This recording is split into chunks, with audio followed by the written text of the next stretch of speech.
चाहे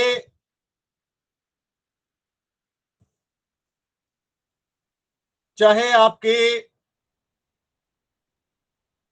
भूपृष्ठीय अक्षांश की बात हो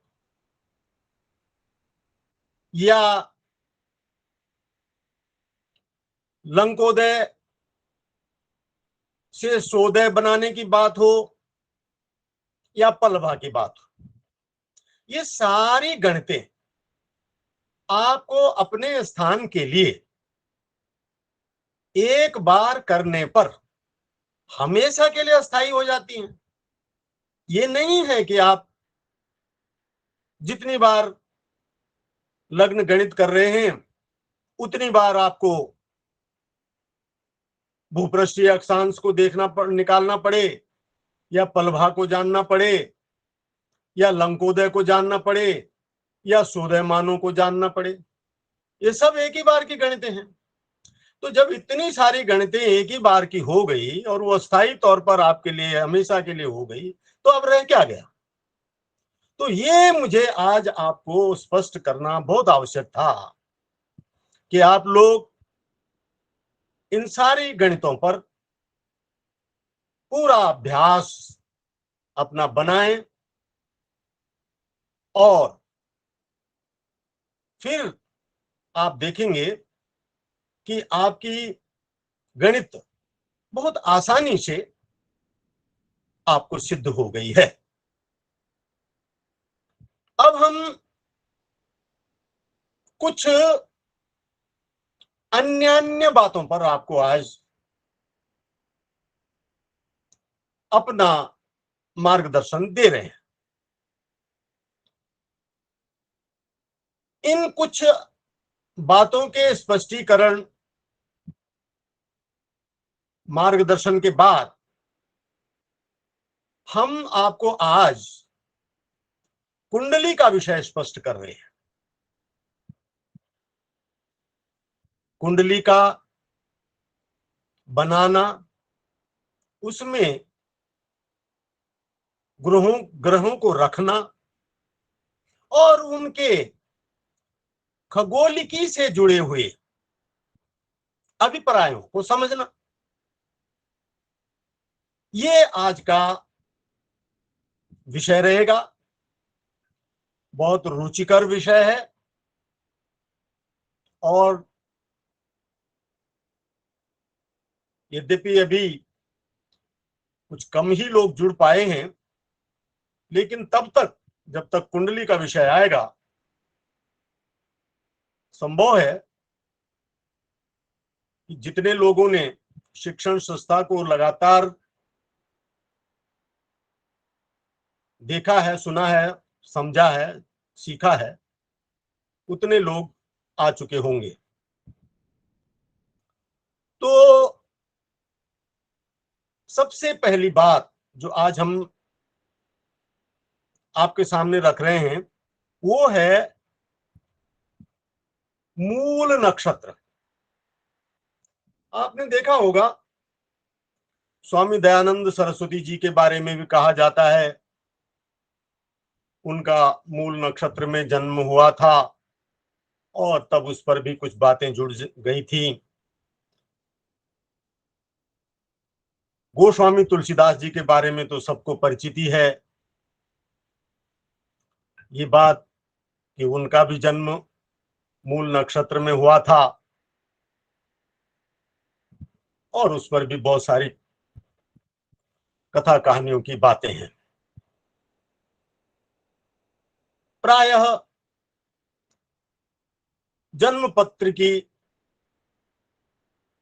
जन्मपत्री प्रकरण से ज्योतिष को लेने वाले लोग इस मूल नक्षत्र के बारे में बड़े उत्सुक होते हैं जानने के लिए कि कहीं उनका बच्चा मूल नक्षत्र में तो नहीं हो गया। तो पहले सवाल उनके यही होते हैं कि मूल नक्षत्र है या नहीं, मंगली दोष तो नहीं आ गया, काल सर्प दोष तो नहीं है, इस तरह की बहुत सारी बातें। और आप देखेंगे कि कहने की बात नहीं है, आपको समझनी है कि ये बहुत सारी बातें इस तरह की जो भी हैं वो सभी निरर्थक है। उनका वास्तविक के संदर्भ में, वास्तविक ज्योतिष ज्ञान के प्रकाश में कोई दर्शन नहीं है, कोई अस्तित्व नहीं है। तो आइए, मूल नक्षत्र क्या होता है और कैसे उसको व्याख्या दी गई है, ये आप पहले समझ लीजिए। 12 राशियां होती हैं। मेष, वृषभ, मिथुन, कर्क, सिंह, कन्या, तुला, वृश्चिक, धनु, मकर, कुंभ और मीन। अंतिम राशि मीन है।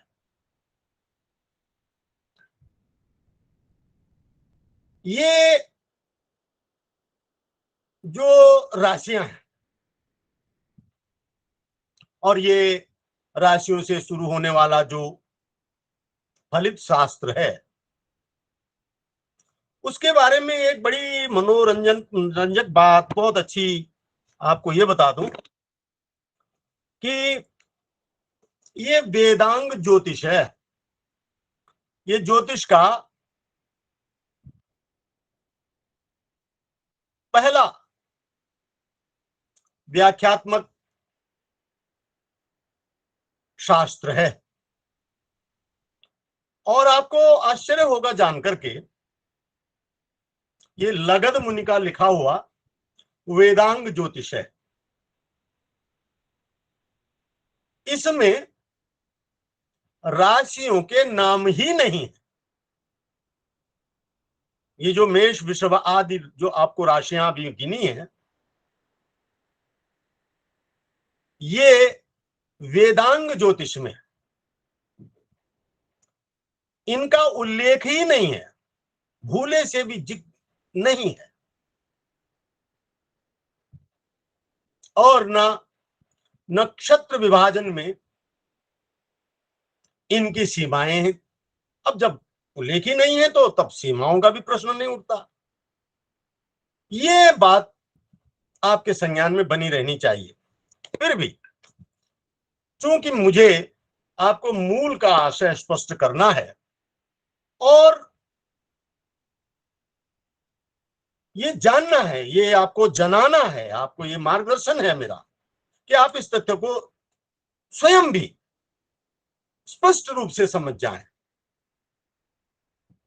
कि मूल का सारा जो चक्कर है या मूल का जो सारी कथा कहानी सिद्धांत है क्या है।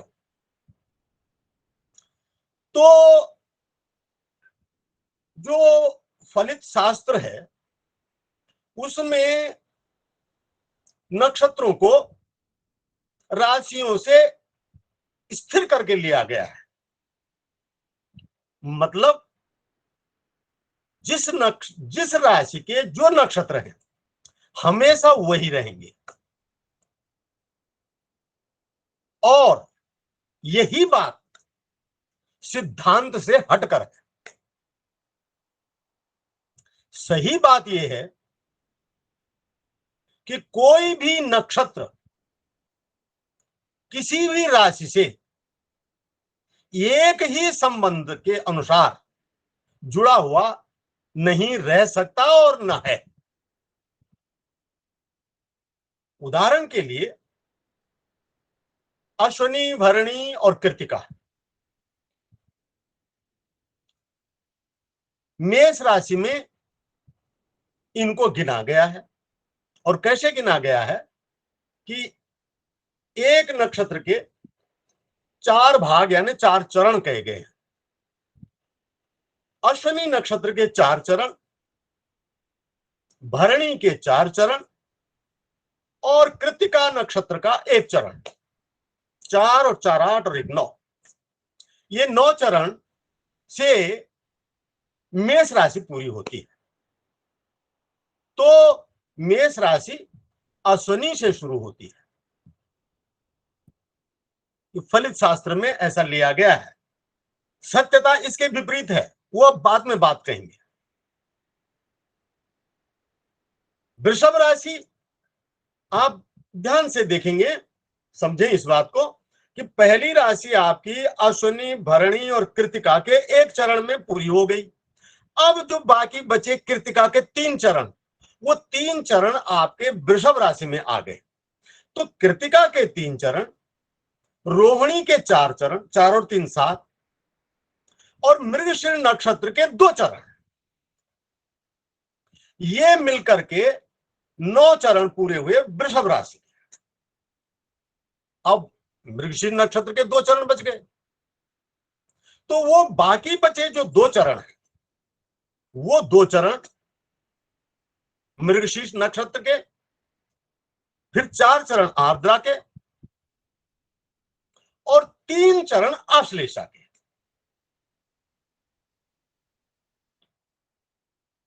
मृगशिरा, आर्द्रा, पुनर्वसु के। मृगशिरा, आर्द्रा और पुनर्वसु के 3 चरण, ये मिलकर के मिथुन राशि हो गई। अब पुनर्वसु के 1 चरण बच गया, तो वो 1 चरण पुनर्वसु नक्षत्र का और 4 चरण पुष्य नक्षत्र के और पूरे 4 चरण आश्लेषा नक्षत्र के।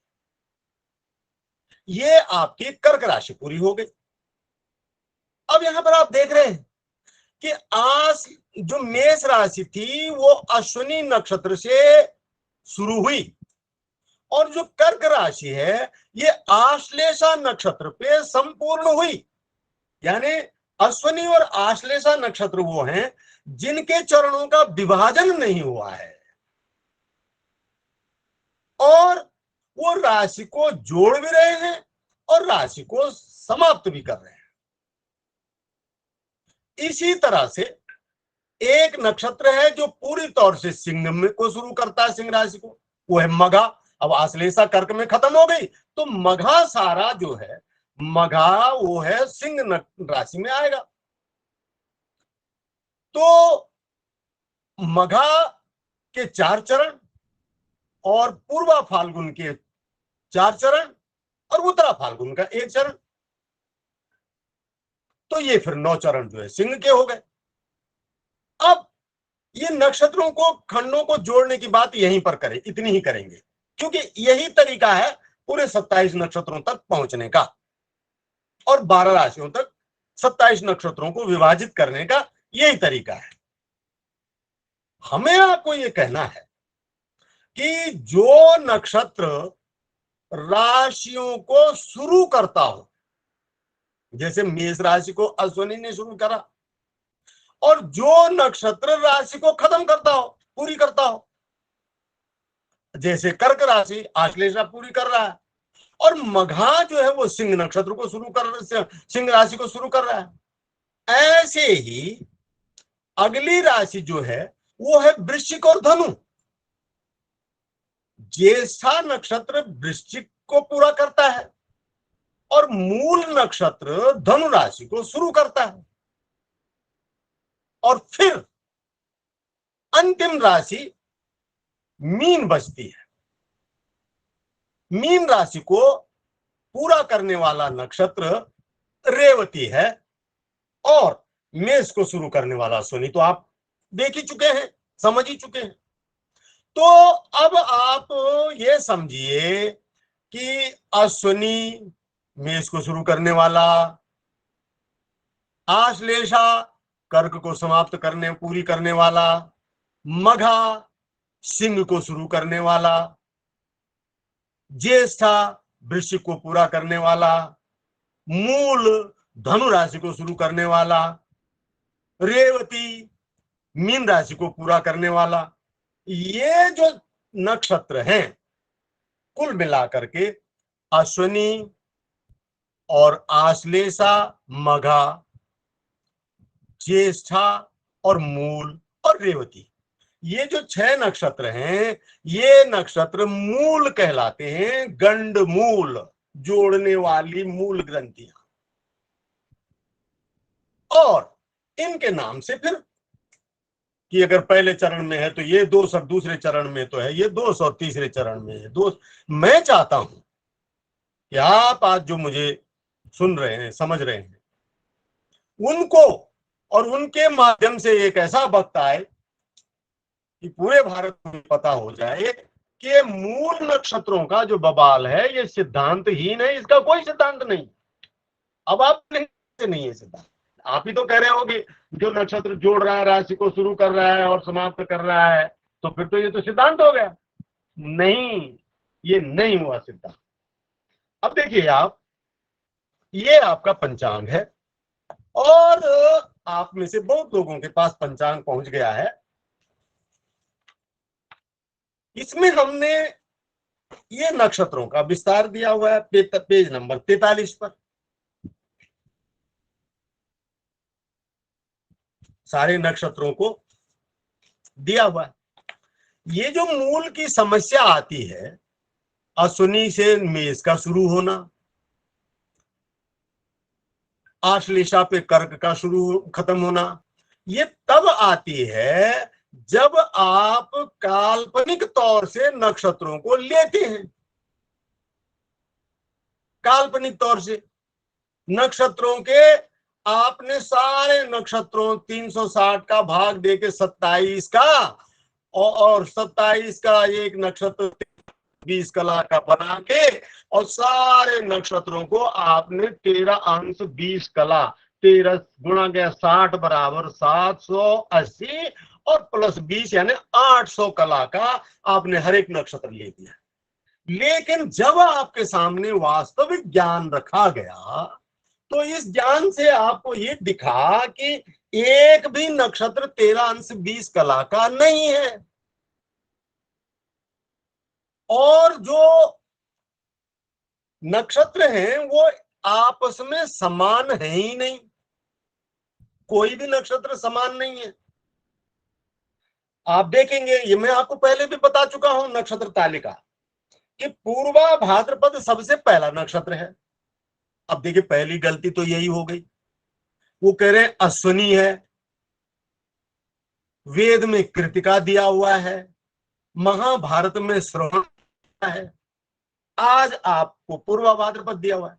वास्तव में सिद्धांत ये है कि संपात में जो नक्षत्र होता है वो नक्षत्र पहला नक्षत्र होता है। इसीलिए ये जो वैदिक पंचांग श्री मोहन कृति आर्ष पत्रकम है, इसमें आपको जो नक्षत्रों की गिनती दी गई है ये पूर्वा भाद्रपद से दी गई है। तो पहला ज्ञान आपके लिए ये है कि नक्षत्रों को अश्विनी भरणी कृतिका रोहिणी नहीं गिनना है, क्योंकि वो है ही नहीं। तो आपने कैसे गिनना है? आपने ऐसे गिनना है। ये है नक्षत्रों की वास्तविक गिनती, और ये गिनती कालांतर में आगे चल करके बहुत सालों के बाद ये भी परिवर्तित होती रहेगी। कहने का अर्थ ये है कि सिद्धांत ये हुआ कि कोई भी राशि किसी भी नक्षत्र से अस्थाई संबंध में नहीं है, और फलित शास्त्र में इस चीज को नहीं लेकर के वो चीज ली गई है जो सिद्धांत में है नहीं। तो आप देखेंगे कि जो 30 अंश हैं, 30 अंश की एक राशि हुई। अब पूर्वा भाद्रपद में भी 353वां अंश है क्रांति वृत्त का, यानी मेष मीन को 7 अंश 6 अंश 12 कला अभी मीन में चले जाएंगे, तब 9 अंश का बचा पूर्वा भाद्रपद। लगभग मोटे तौर पर बोल रहा हूं, वो सही करके आप देख लीजिएगा। 9 अंश का बचा पूर्वा भाद्रपद, और 10 अंश 43 कला का बचा उत्तरा भाद्रपद। 10 और 9 19, और तब 14 है रेवती के, तो 19 में से 11 लिए, तो 30 अंश पूरे हो रहे हैं रेवती पे, और रेवती जो है फिर भी 3 अंश बच रहा है। यानी वो जो सिद्धांत था कि नक्षत्र और राशि एक साथ समान होने चाहिए, वो यहां हुआ ही नहीं। तो जब नहीं हुआ तो पहली बात आपके हाथ ये आई कि अश्विनी नक्षत्र मूल नक्षत्र नहीं है, और दूसरी बात आपके हाथ ये आई कि रेवती नक्षत्र मूल नक्षत्र नहीं है। इस तरह से जब आप इन राशियों के अंशों के विस्तार को जोड़ करके देखेंगे तो आप ये पाएंगे कि एक भी राशि के साथ कोई नक्षत्र न तो शुरू हो रहा है और न समाप्त हो रहा है। अभी आज आपको अद्भुत जानकारी प्राप्त हो गई है जो आज से पहले आपको नहीं रही होगी। जिनको जानकारी रही भी होगी तो उनके लिए भी मैं कह रहा हूं। तो ये जो मूल का भय है समाज में, ये बिल्कुल सिद्धांतहीन है। कोई मूल नक्षत्र नहीं होता है, क्योंकि किसी राशि पे कोई नक्षत्र न समाप्त होता और न शुरू होता है। ये बात हुई मूल नक्षत्रों से जुड़ी हुई, जो आपको समझ में आ जानी चाहिए। अब देखिए अगला है, ये उदाहरण के तौर पर मैंने कुछ कुछ बातों को लिया है, और वो अगली बात है, कई योग हैं जो नक्षत्रों के ऐसे ही स्थायी संबंध से बने हुए हैं। जैसे आपका एक योग है, मुहूर्त योग है, वो द्विपुष्कर योग और त्रिपुष्कर योग, द्विपुष्कर और त्रिपुष्कर। अब ये क्या है, ये एक बहुत खास मुहूर्त माने जाते हैं, और आपको मैं, चूंकि मेरा उद्देश्य है आपको यथार्थ से अवगत करना, तो आप देखेंगे कि ये जो त्रिपुष्कर और द्विपुष्कर योग हैं, इनका भी क्या सिद्धांत है और किस तरह से ये लिए जाते हैं। तो ये पेज है 69। ये जो द्विपुष्कर और त्रिपुष्कर हैं, इनका सिद्धांत है कि रवि, शनि और मंगलवार, ये तो बार हो, और द्वितीया सप्तमी तो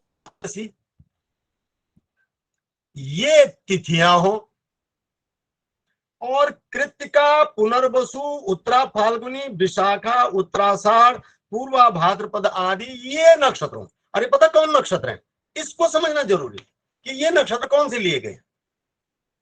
ये वो नक्षत्र लिए गए हैं, द्विपुष्कर में वो नक्षत्र लिए गए हैं जिनके दो चरणों के साथ राशि पूरी होती है। जैसे देखिए अश्विनी का या तो दो चरण या तीन चरणों से राशि पूरी होती है। दो चरणों में द्विपुष्कर और तीन चरणों में त्रिपुष्कर। अब जैसे कृत्तिका है, आपने देखा कि वृषभ राशि जब शुरू होती है तो कृत्तिका नक्षत्र के तीन चरण से शुरू होती है, तो इसलिए कृत्तिका की इसमें गिनती है। ऐसे ही जितने भी नक्षत्र दो चरण के साथ राशि को शुरू करते हैं या राशि को समाप्त करते हैं, वो द्विपुष्कर के लिए जाएंगे, और जो तीन चरण वाले हैं ये त्रिपुष्कर के लिए जा रहे हैं। और इस मुहूर्त में ये बताया जाता है कि इस मुहूर्त में जो काम का, जैसे कोई बैंक में अकाउंट खोलने को बोलता है ना, तो उसको बोलते हैं द्विपुष्कर योग में खोलो, त्रिपुष्कर योग में खोलो, तो वो अकाउंट जो धन जाएगा वहां वो दुगुना तिगुना बढ़ता चला जाएगा। यानी द्विपुष्कर में दुगुना बहुआयामी वृद्धि होती है, ऐसा है इस मुहूर्त का मानना। अब आप ये देखिए कि जब आप नक्षत्रों के वास्तविक विभाजन के अनुसार देखेंगे, जो नक्षत्र हैं जो आपको हमने दिए हुए हैं, तो आप ये पाएंगे कि इसीलिए हमने ये उसमें लिखा भी है, हमारे जो पंचांग को देखने की विधि है, इन बातों में से कई बातों का मैंने वहां जिक्र भी कर रखा है। हो सकता है अभी आपको दिख भी जाए वो बात। तो मैंने वहां लिखा है कि हमने इस तरह से ये जैसे द्विपुष्कर योग और त्रिपुष्कर योग इनको हमने लिया ही नहीं है, कंसिडरेशन ही नहीं दिया हमने। और ये हमने मूर्त जहां विचार किए हुए हैं वहां पे लिखा हुआ है। आपको इसका मैं मुझे याद आ गया, ये उसमें शुरू है जहां ये मूर्त शुरू वो एंड हुए हैं ना, जहां इनकी फोटो भी है वहां पर ये दिए हुए हैं, वहां पर हमने ऐसा कुछ लिखा हुआ है। Page number 41। हाँ, पेज नंबर 41, बहुत सुंदर। ये आप देख लीजिएगा, इस पर हम समय नहीं दे रहे हैं, ये सब हमने यहाँ लिखा हुआ है। और आपको ये बहुत आपको ये पढ़ने को तो यहां से आ जाएगा, लेकिन ये समझना आपने अब है, जब आपको समझा दिया गया है कि द्विपुष्कर योग होना और त्रिपुष्कर योग होना ये संभव ही नहीं है। तो नक्षत्रों के मन मर्जी के ढंग से हिसाब लेकर के और समाज को इस तरह से मतलब जकड़ा गया है मानसिकताओं में। मैं चाहूंगा कि आप लोग न तो आपकी मानसिकता जकड़ी रहे और न आपके माध्यम से औरों की मानसिकता जकड़े, आप प्रकाशित हों और आपसे समाज में प्रकाश फैले, ये मेरी शुभकामना है। अंधेरा नहीं फैलाना, बिल्कुल भी नहीं। तो ये त्रिपुष्कर द्विपुष्कर योग जो बात कही गई वो भी इसके साथ पूरी हुई। हम अब आपको आगे बढ़ा रहे हैं, जो मुझे अगली बात करनी है वो है मंगली योग और काल सर्प योग। आज स्थिति क्या है कि लोगों में बड़ा भय है इन बातों का। मैंने आपको पहले भी बताया कि मेरा पिछला समय ये जन्मपत्री कार्यक्रमों से ही और इसी के इससे जुड़ा हुआ था। तो मैंने ये नोट किया है कि जिनको कुछ नहीं पता है ज्योतिष के बारे में, उनको भी बच्चा हुआ, बच्चे के होने के बाद ही वो संपर्क करने आए, तो पहली बातें जो पूछते हैं वो यही पूछते हैं कि महाराज हमारा बच्चा मंगली तो नहीं है ना, मूल में तो नहीं है ना, काल सर्प दोष तो नहीं है इसका। ये सब बातें ऐसे लोगों के मन मस्तिष्क में पहुंची हुई हैं कि अगर आपने, बल्कि मेरे जीवन में तो ऐसा भी देखने में आया कि अगर किसी को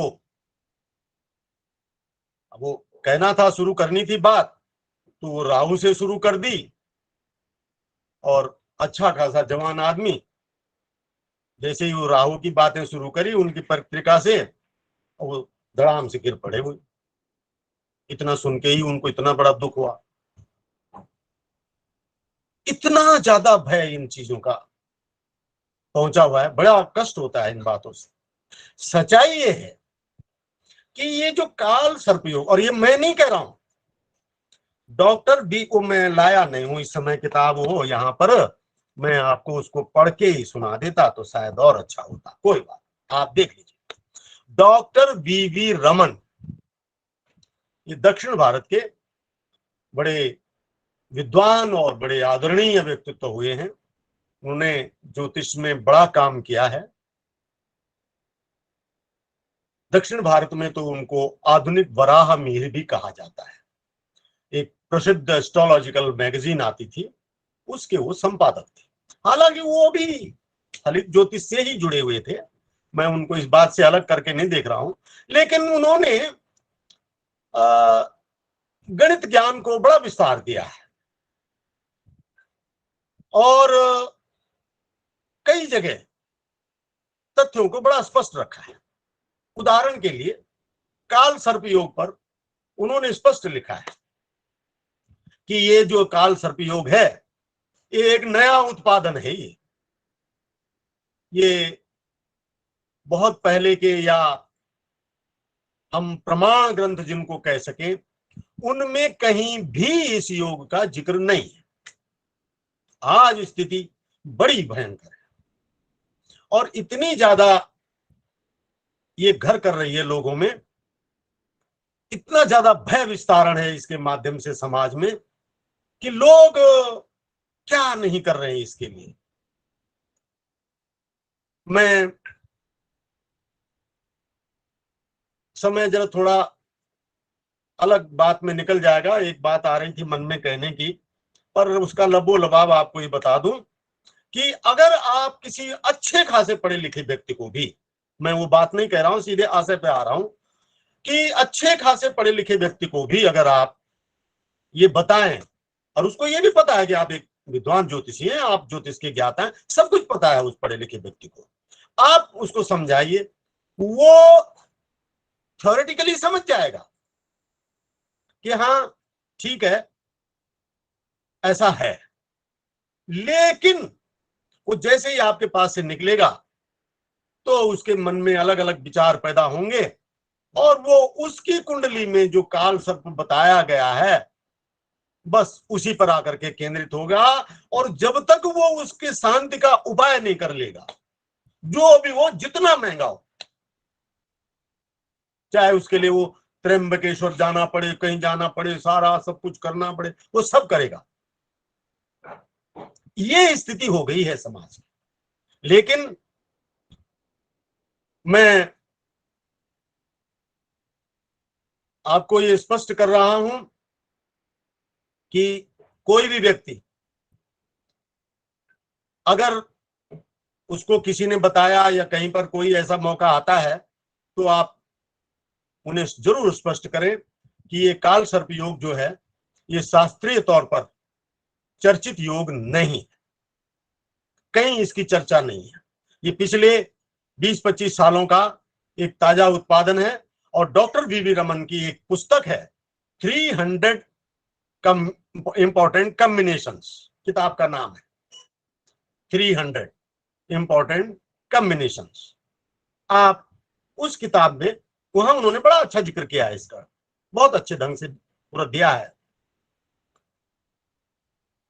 अब होता क्या है कि काल सर्प योग की व्याख्या ये है कि राहु और केतु के बीच में सारे ग्रह आ जाएं तो वो काल सर्प योग होता है। एक तरफ राहु हो, एक तरफ केतु हो और बीच में सारे ग्रह।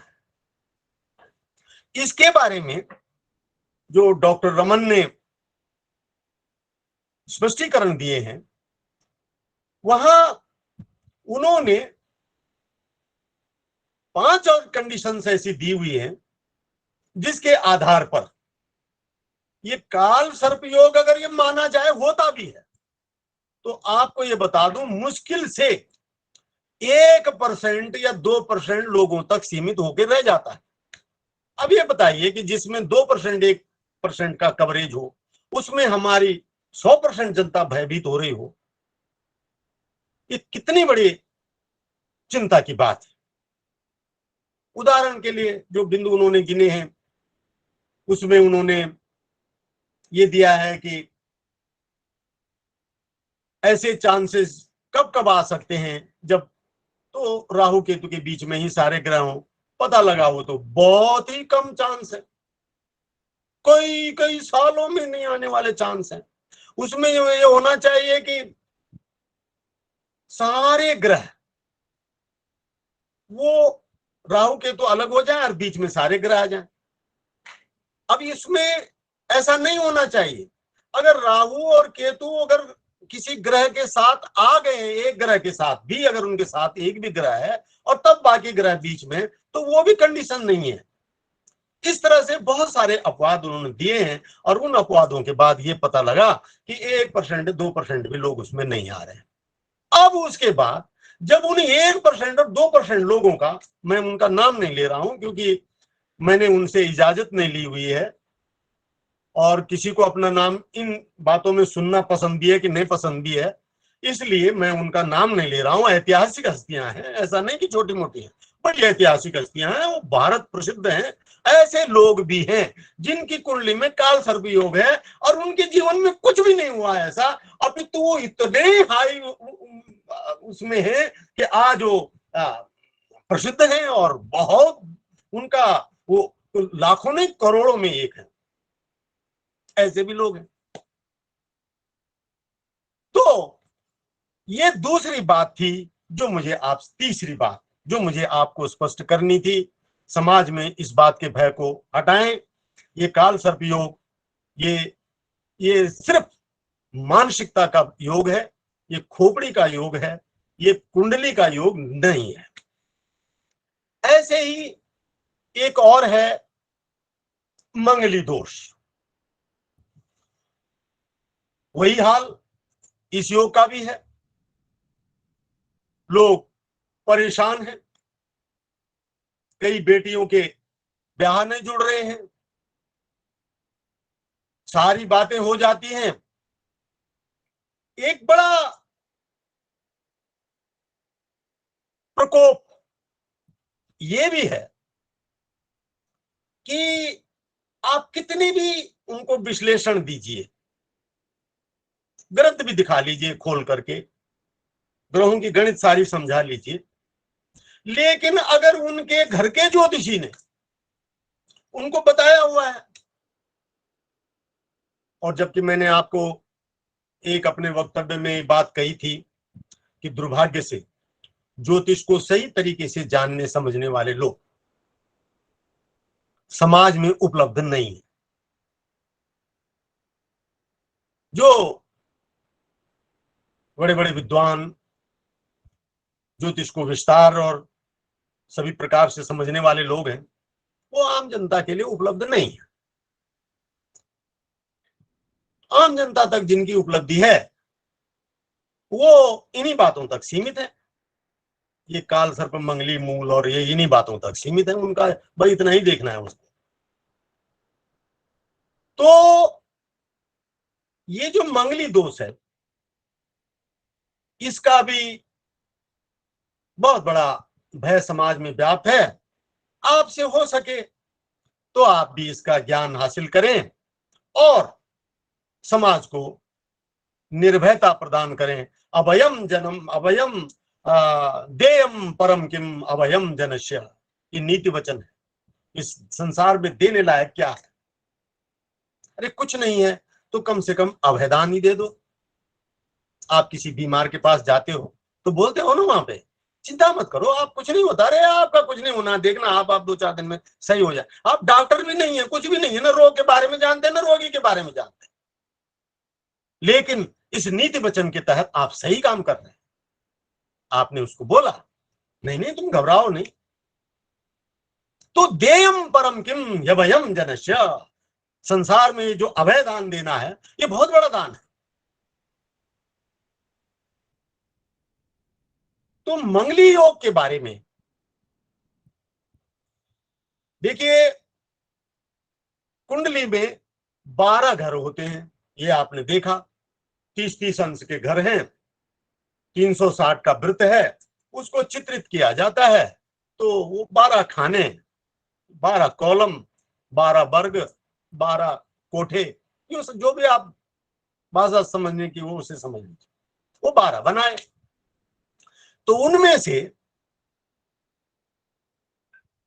ये जो है कुंडली बन गई आपके सामने, देखिए कुंडली का आरेख बन गया है। अब इनमें से ये जो पहला घर है इसको 1 बोलते हैं, पहला दूसरा। अब पहले दूसरे में भी घपला है। दक्षिण भारत में पहला घर मंगलियों के लिए लिया गया है, उत्तर भारत में नहीं लिया गया है। उत्तर भारत में यह दूसरा घर लिया गया है, पर बाकी घरों के बारे में समानता है कि पहले या दूसरे, जहां के भी आप हो, आप दक्षिण के हैं तो पहला ले लीजिए, आप उत्तर के हैं तो आप दूसरा ले लीजिए। वो लेना तो कुछ भी नहीं है, ये है सब बेकार, लेकिन समझने की। तो दूसरे घर में, चौथे घर में, 7वें घर में, 8वें घर में और 12वें घर में। अब देखिए कितने हो गए, 1 2 4 7 8 12, 6 घर हो गए। और घर कुल कितने होते हैं? 12। 12 में 6 माने 50%, यानी कि 50% तो इस योग में आ गए लोग। 12 ही कुंडलियां होती हैं तो स्वाभाविक है आधे लोग तो इसी। और उसमें भी एक और भी है कि मंगली योग को देखने के 3 तरीके, केवल लग्न बिंदु से नहीं, चंद्र बिंदु से भी देखना है। यानी चंद्रमा को 1 पे रखेंगे, फिर चंद्रमा से 1 2 3 4 ऐसे घर बनेंगे, और फिर इनमें से भी जो 2 7 8 2 4 7 8 और 12, अब जो 50% का था हिसाब किताब वो आपका आ जाएगा 25% पे, यानी 75% लोग ऐसे आ जाएंगे जिनकी मंगली है ही है। तो इसका मतलब ये हो गया कि 75% लोगों में ये दोष तो है ही है। एक बड़ी कठिन बात हो गई। अब मंगली को स्थापित करने वाले लोग, जो मंगली के कैंसिलेशंस हैं, जिनसे कि मंगली का निस्तारण निरस्त होता है, मंगली योग का निराकरण हो जाता है, उनकी चर्चा ही नहीं करते। कुल मिलाकर के बस कुंडली में अगर पहले घर में, दूसरे घर में, चौथे घर में, 7वें घर में, 8वें घर में और 12वें घर में अगर मंगल आ गया तो हो गई बात, बस मंगली है, ये तो मंगली है। अब उस माँ को जिसका बच्चा होगा उसको बच्चे के बारे में कुछ याद रहे, लेकिन ये जिंदगी भर याद रहता है कि लड़के के चौथे घर में मंगल है। अब बच्चा अभी हुआ है, शादी का नंबर आएगा 22 साल तक, अभी से सोचे बैठी है कि बच्चे के लिए तो मंगली वाली देखनी है लड़की। तो सच्चाई ये है कि इस मंगली योग ने बड़ा त्रस्त कर रखा है समाज को। लेकिन जब आप ज्योतिष में आगे बढ़ेंगे, अध्ययन करेंगे, तो मैं आपको ये चाहूंगा कि आप बिना इसको ठीक से समझे बगैर इसके बारे में बिल्कुल कुछ नहीं कहना है। और क्यों नहीं होता है ये मंगली योग, इस पर मेरा अपना कहना यह है कि इसके जो कैंसिलेशंस दिए हुए हैं वो इतने अच्छे और इतने अधिक हैं कि मुश्किल से 5% 10% लोग कोई रह जाएंगे तो रह जाएंगे, बाकी कोई लोग मंगली होते ही नहीं है। उदाहरण के लिए ये मैं उन्हीं फलित शास्त्रों की बात कर रहा हूं जिन्होंने ये बताया हुआ है।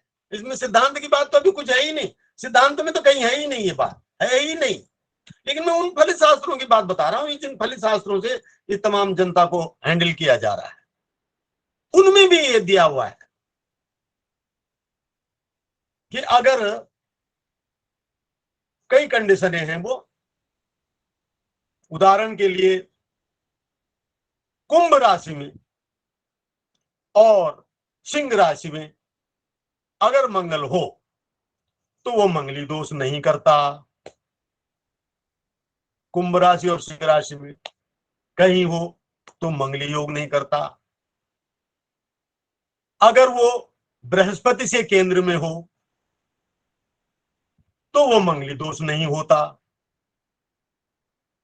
अगर वो बृहस्पति से या शुक्र से दृष्टि में हो तो मंगली दोष नहीं करता। अगर वो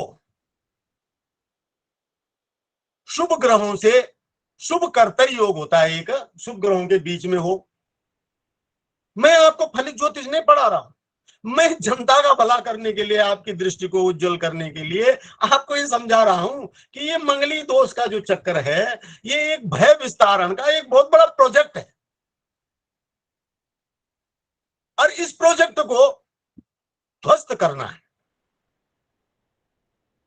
इसको ध्वस्त करने के जो तरीके हैं, उन तरीकों में से एक तरीका यह है कि ऐसे लोगों की जब आप स्टडी करेंगे तो आपको बहुतों का मिलेगा कि उनकी कुंडली में तो मंगली दोष था, लेकिन कुछ भी नहीं वैसा दिखा है, कुछ भी नहीं है उनके जीवन में ऐसा। और ऐसे एक नहीं अनेकों हैं।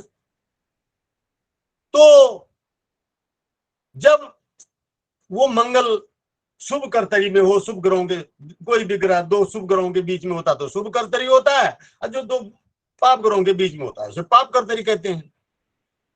तो वो शुभ कर्तरी हो तो भी मंगली दोष खत्म हो जाता है। अब अगर कोई ग्रह, वो जो मंगल ग्रह है, अगर वो स्वयं मकर राशि में हो तो मंगली दोष नहीं होता है। अगर वो स्वयं कर्क राशि में हो, लेकिन वो कर्क राशि के स्वामी और मकर राशि के स्वामी के केंद्रीय स्थिति में हो तो मंगली दोष नहीं होता। कहने का मेरा मतलब यह है कि ढेर सारी ऐसी बातें हैं कि अल्टीमेटली आपको लगेगा कि ये तो मंगल का कोई अर्थ ही नहीं है। तो ये भी एक बात थी जो मैंने आपको स्पष्ट करनी थी। और अगली बात आ रही है, बहुत महत्वपूर्ण बात है, वो है पंचक नक्षत्र की। कई बार मुझे लोग पूछते हैं, आप लोगों में से भी कईयों के, कि जी ये पंचक क्या होता है और ये क्या होता है और ये क्या होता है, ऐसी तरह से लोग पूछते हैं। अब हम खगोलिकी में तो ये बातें खगोली के अंतर्गत नहीं आती हैं, लेकिन चूंकि लोगों का कंसेप्ट क्लियर होना चाहिए, उनका विचार बहुत स्पष्ट होना चाहिए, तो ये जो पंचक हैं, ये 5 नक्षत्र हैं जिनका नाम पंचक संज्ञक रखा गया है। ये एक संज्ञा है। नक्षत्रों को अलग अलग तरीके से बहुत और संज्ञाएं दी गई हैं, जैसे ध्रुव नक्षत्र, चर नक्षत्र, उग्र नक्षत्र, मिश्र नक्षत्र, क्षिप्र नक्षत्र, मृत्यु संज्ञक नक्षत्र और तीक्ष्ण संज्ञक नक्षत्र, ऐसे तरह तरह की संज्ञाएं दी गई है नक्षत्रों को। ये सब भी उसी आ, आ, उसकी योजना है, फलवियों की योजना है। पर इसमें जो ये पंचक है, इसको अक्सर लोग पूछते हैं मुझे, तो मैं चाहता हूं कि आपको इसकी जानकारी हो जाए। वो जानकारी है कि जो अंतिम 5 नक्षत्र हैं, अंतिम 5 नक्षत्र, और वो भी उनको देखिए, यहां भी वो बात आई, वो अश्विनी को शुरू लेकर के इनको अंतिम 5 गिनते हैं।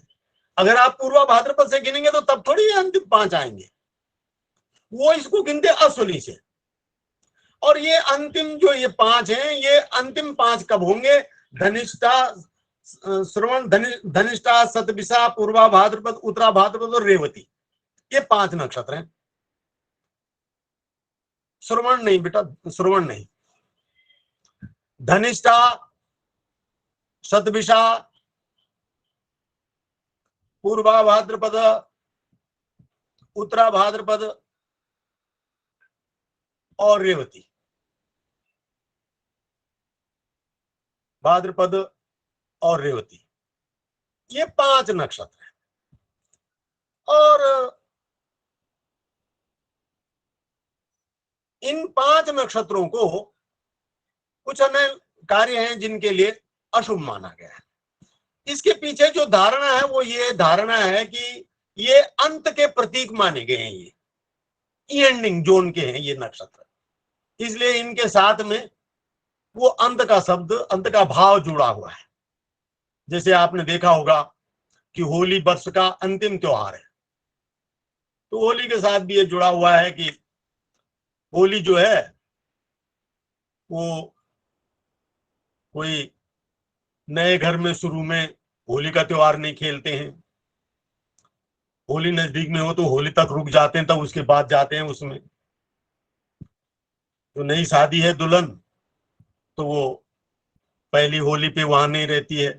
वो बस भावना, इतनी भावना है कि वो इनके साथ में एक एंडिंग वाली बातें जुड़ी हुई हैं, और कोई बात नहीं है, कोई शास्त्रीयता नहीं है।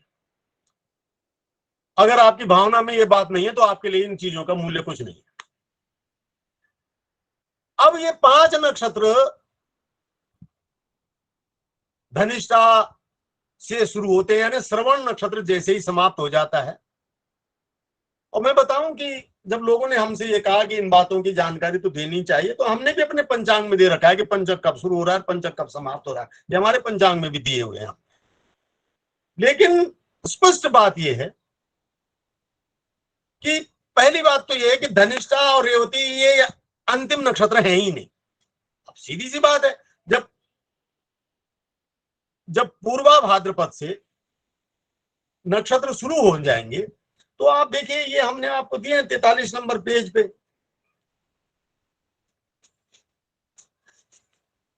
ये 43 नंबर पेज पे।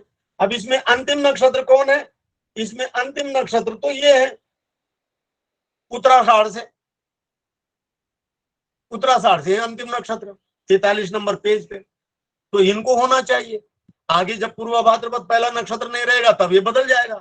तो ये भी बात आपको स्पष्ट हो जानी चाहिए कि ये भी जो है सिद्धांत सम्मत बात बिल्कुल नहीं है, और आप की समझ में ये बात आ जानी चाहिए कि क्यों नहीं है सिद्धांत सम्मत और क्यों इनको नहीं मानना चाहिए। इसलिए इसका भी जो भय है ये बिल्कुल समाज में लोगों के मन मस्तिष्क से हट जाना चाहिए। आपको और आप अपने में भी अभ्यास ऐसा बनाएं कि आप जब नक्षत्रों को गिने तो नक्षत्रों को अश्विनी से गिनना बंद करें। आप नक्षत्रों को ऐसे ही गिने जैसे हमने आपको पृष्ठ 43 में दिया है।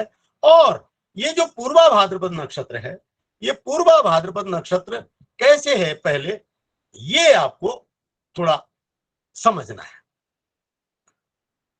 समझ ये है कि जो संपात बिंदु है, जब मैंने आपको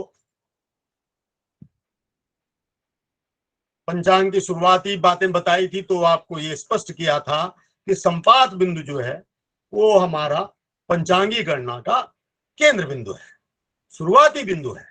वो उसका जो है वो मुख्य ध्यान का विषय है संपात। तो संपात है शून्य अंश पर, हमेशा की बात है। संपात माने शून्य अंश। ये हमने आपको समझाया भी है कि संपात की जो 4 बातें विशेष हैं, उस दिन सूर्य शून्य भोगांश पे होता है। दूसरी बात, सूर्य का विश्वांश आर्य वो भी शून्य होता है।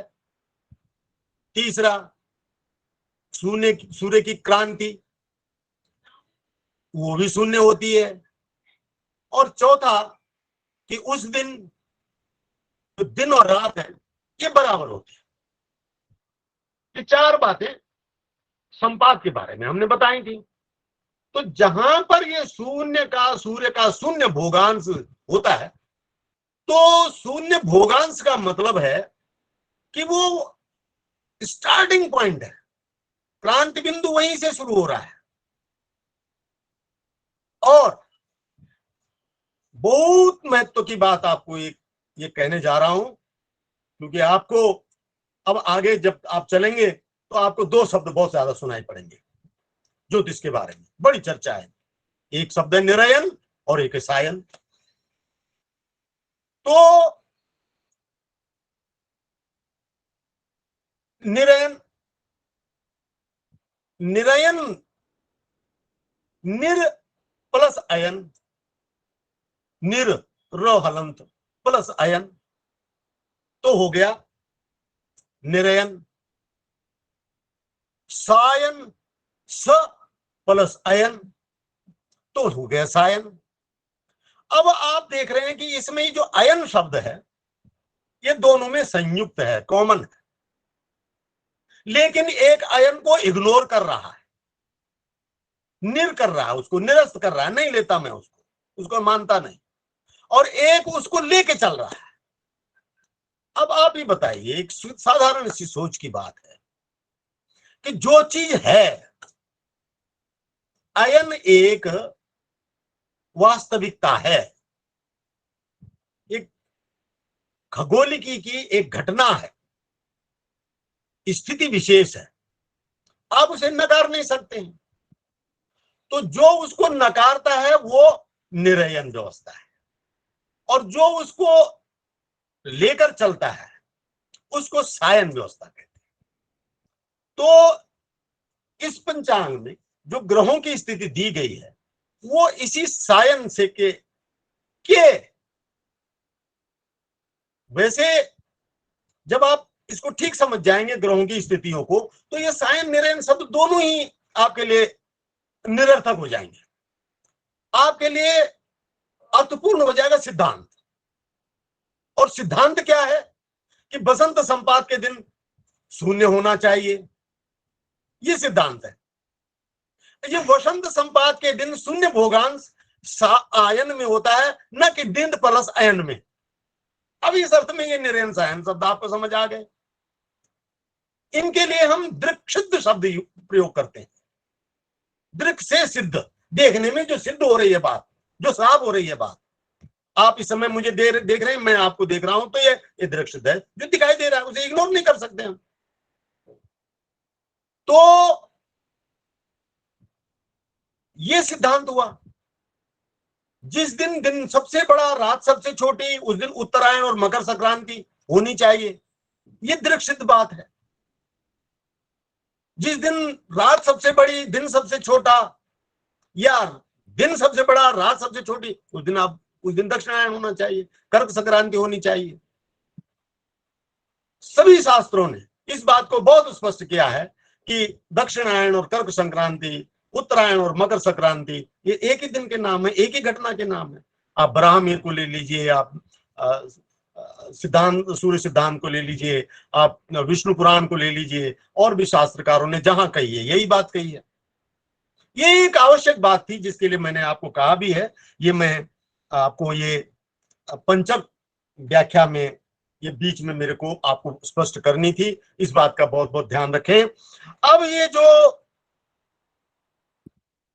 नक्षत्र गणना की बात हम कर रहे थे, बात कहां पर आई है? बात यहां पर आई है कि शून्य अंश, अब शून्य अंश जब सूर्य होगा तो शून्य अंश पे कौन सा नक्षत्र होगा? अब आप देखिएगा, 2 मिनट के लिए जरा इनको डिस्प्ले पे पूर्वा भाद्रपद के ये समझाना है, तो इसको दिखे सूर्य शून्य अंश पर, तो सूर्य शून्य अंश पर कौन सा नक्षत्र आना चाहिए वो आपको यहां से दिखना चाहिए। आप इसको अपने आप में समझ के इसको लीजिए। देखिए 341 अंश पे सदभिषा नक्षत्र पूर्ण हो गया। 341, ये 341 पे सदभिषा नक्षत्र पूरा हो गया। अब जब सूर्य, ऐसे ही तो देखना नक्षत्र, आपको ये नक्षत्र देखने की भी विधि है। आपको अगर ये पूछा जाए कि कैसे आप गणित सिद्ध कैसे करोगे कि आज कौन सा नक्षत्र है, तो आज कौन सा नक्षत्र है इसको देखने के लिए आपको चंद्रमा को देखना है। जैसे देखिए, एक उदाहरण देता हूं आपको, कोई सा भी एक दिन ले लीजिए। मैंने ले लिया, ये आज का ही दिन ले लिया मैं। आज का दिन में देखो चंद्रमा स्पष्ट क्या है, देखता हूं, 1 मिनट। आज है 7 अगस्त। 7 अगस्त के दिन चंद्रमा है 244 अंश 18 कला और 13वीं कला पर। 244 अंश, ये देखिए ये सूर्य है, ये 244 अंश यहां पर 16 गते, 16 गते में 244 अंश पर है। अब ये 244 अंश पर है तो कौन से नक्षत्र में है? गंभीरता से समझ लें इस बात को, ये बात आपके बहुत काम आएगी, बहुत काम आएगी ये बात। अब 244 अंश, तो अब आप नक्षत्र टेबल पे आइए, पेज 43 पे आइए आप। अब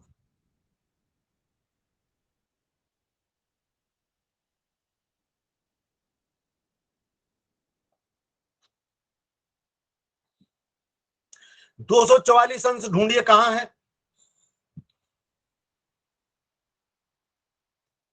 ये देखिए अनुराधा नक्षत्र 242 अंश पे शुरू हो रहा है। 242 अंश पे अनुराधा नक्षत्र शुरू हो रहा है और 42 अंश पे शुरू हो रहा है और 7 अंश का होता है। अनुराधा नक्षत्र 7 अंश 11 कला और 28 भी कला का है। तो अब आप आइए उसी पेज पर, 16 गते वाले पेज पर, 7 अगस्त पे। यहां पर आपने देखा कि नक्षत्र दिया हुआ है अनुराधा 15:16। अभी बात सही हो गई, आपको पता लग गया आपको कि अनुराधा 15:16 पर है। इस विधि से आप किसी भी ग्रह का नक्षत्र देख सकते हैं और आप आसमान में जब ग्रह को देखेंगे तो ये ग्रह आपको इस नक्षत्र के आसपास दिखेगा भी। आप खुले आसमान में जब आप नक्षत्रों को देखने का अभ्यास करेंगे, ग्रहों को देखने का, तो ग्रह आपको वहां दिखना भी चाहिए और वो दिखेगा आपको। यही तो दृक्शब्द है। तो अब यही बात आप सूर्य पे लाइए। सूर्य जिस दिन 0 अंश पे होगा, जिस प्रकार से आपको मैंने चंद्रमा के माध्यम से नक्षत्र स्पष्ट कर दिया, और चूंकि चंद्रमा के नक्षत्रों को हम पंचांग में दैनिक रूप से देते भी हैं, वो हिस्सा है पंचांग के, तो इसलिए वो तो यहां दिए हुए हैं। सूर्य के नक्षत्र देना दैनिक पंचांग का हिस्सा नहीं है, लेकिन आपको जानना है जरूर है, वो आपके ज्ञान का हिस्सा जरूर है। तो 0 नक्षत्र पे जब आप देखेंगे कि 0 अंश पे, नक्षत्र ने अंश, तो 0 अंश पे आप जब देखेंगे तो आपको तब दिखाई देगा कि वहां पूर्वा भाद्रपद नक्षत्र है, क्योंकि 341 पे सतभिषा पूरा हुआ। जैसे ही सतभिषा पूरा हुआ तो वहां से पूर्व भाद्रपद लग गया। तो पूर्वा भाद्रपद 341 पे शुरू हुआ और ये नहीं, पूर्वा भाद्रपद 353 से शुरू हुआ, 341 से तो सतभिषा शुरू हुआ और ये है 11 अंश का। तो 341 में 11 अंश 54 कला जोड़े तो ये 353 48 आ गए, यहाँ सतभिषा हो गया। यहाँ अब सतभिषा 353 पे समाप्त हो गया। अब आगे 15 अंश पूर्व भाद्रपद के हैं, तो 353 54 55 56 57 58 59 60 पे समाप्त हो गया क्रांति वृत्त। अब नया वृत्त शुरू हुआ। तो नया वृत्त जब शुरू हो रहा है तो पूर्व भाद्रपद में हो रहा है। आशा करता हूं कि आपको अब ये देखना अच्छे से समझ आ जाएगा कि कौन नक्षत्र या कौन ग्रह, कौन पिंड किस नक्षत्र में है, ये आप आसानी से देख सकते हैं। जैसे हमने चंद्रमा का देखा, जैसे सूर्य का देखा, ऐसे आप और भी नक्षत्रों का देख सकते हैं। एक उदाहरण और लेकर के फिर आगे चलते हैं। आज के ही देख लीजिए, आज का ही कोई और ग्रह देख लीजिए कि आज आप देखिए कि बृहस्पति है आज मेष राशि के 8 अंश 34 कला पे है। तो खैर बृहस्पति तो वही आ जाएगा, पूर्व भाद्रपद का आ जाएगा। आप देखिए शनि को, देखिए शनि है 322 अंश 28 कला और 31 भी कला पे, ये शनि है। शनि ग्रह आपके 322 अंश 28 कला और 31 भी कला पर है। अब आप बताइए ये कौन से नक्षत्र में है? वही 43 पेज पे आए, 328 अंश का शनि है, 322 अंश का। तो अब आप देखेंगे कि 322 अंश कहां पूरे हो रहे हैं? धनिष्ठा के आसपास। बहुत अच्छा, धन्यवाद। तो अब आप देखिए कि 322 अंश जो हैं वो आपके धनिष्ठा में है। तो शनि कहाँ है? शनि धनिष्ठा में है। ये आपने अच्छी तरह से जान लिया और जानना भी चाहिए। जब तक आप जानेंगे नहीं तब तक आप किन्हीं गलत तथ्यों का प्रतिकार नहीं कर पाएंगे। तो ये हुआ आपका नक्षत्रों का देखना जानना। और अब आप आइए, बहुत इंपॉर्टेंट विषय है, समय कम होता जा रहा है। आज का वक्तव्य आपका इन नक्षत्रों का अंतिम इसलिए कुंडली के विषय में थोड़ा अगर 5-10 मिनट अधिक भी लगेंगे तो हम लेना चाहेंगे, लेकिन ये सारी बातें आप खुद अनुभव करेंगे, बहुत महत्व की आपको मिल रही हैं। अब अगली बात है, और वो बात है महादशा। एक शब्द है महादशा, आपने देखा होगा फलित में। एक बात आप ध्यान रखें, फलित ज्योतिष ये शब्द नहीं बोला करें, फलित शास्त्र बोला करें। वो ज्योतिष के ऊपर एक शास्त्र गठित है, फलित एक शास्त्र है, और वो शास्त्र कितना सच है कितना झूठ है, ये क्या है क्या नहीं है, ये मेरा विषय है आपको ज्योतिष का ज्ञान देना, तो ज्योतिष के तथ्यों को स्पष्ट करना। अब कुंडली में आता है कि महादशा, उन्होंने कहा उसकी बृहस्पति की महादशा चल रही है, उसकी राहु की चल रही है, और उसकी ये शनि की चल रही है, अब राहु में शनि में आ गया, ये तमाम बातें हैं। पर आपको ये जानना है कि ये जो दशा का भ्रम है, दशाएं हैं, इनका गणित का हिसाब क्या है। तो मैं आपको ये बता दूं कि ये जो महादशा दशा आदि का जो गणित है, इसका भी हिसाब बिल्कुल सिद्धांत रहित है, कोई सिद्धांत नहीं है इसका, सब मन मर्जी का सिद्धांत है। और उसमें क्या किया जाता है, जब वो बात बताई जाएगी आपको तब आपकी समझ में स्पष्ट आ जाएगा। इसमें क्या करते हैं कि जन्म के समय में 2 शब्द हैं, और वो आपको तक नहीं आए, वो आज आ जाए, आज आ गए सौभाग्य से आपको उनका, वो है भयात और भभोग। ये 2 शब्द है, भयात भयात, भ नक्षत्र आसमान, यात चला गया, भोग भ जो भोगने को बाकी है, यानी किसी नक्षत्र का जो भाग खत्म हो चुका होता है उस टाइम पर, जिस टाइम पर आप बात कर रहे हैं, या जिस टाइम को आप जो पॉइंट ऑफ कंसिडरेशन है, जो टाइम आपका, उस समय पर नक्षत्र का जितना हिस्सा जा चुका होता है, भुक्त हिस्सा, उसको भयात बोलते हैं। भयात शब्द ये स्पेशल शब्द है।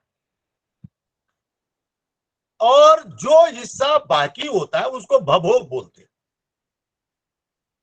अब जो दशा गणित होती है, ये गणित होती है भयात और भभोग पे।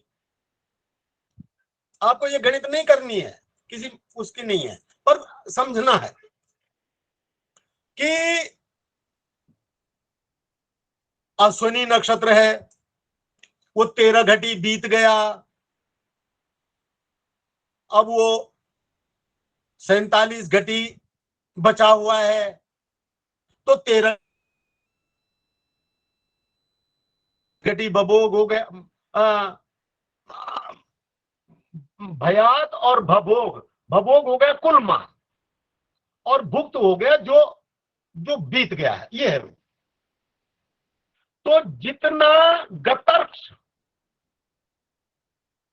गतर्क्ष, एक दूसरा शब्द है गतर्क्ष भयात का, जितना गतर्क्ष होता है, अर्क्ष का गत भाग, नक्षत्र का बीता हुआ भाग, उसको हिसाब में लेकर के, और कैसे हिसाब में लेते हैं उसको लेते हैं नक्षत्रों के साथ ग्रहों को एक संबंध दिया गया है।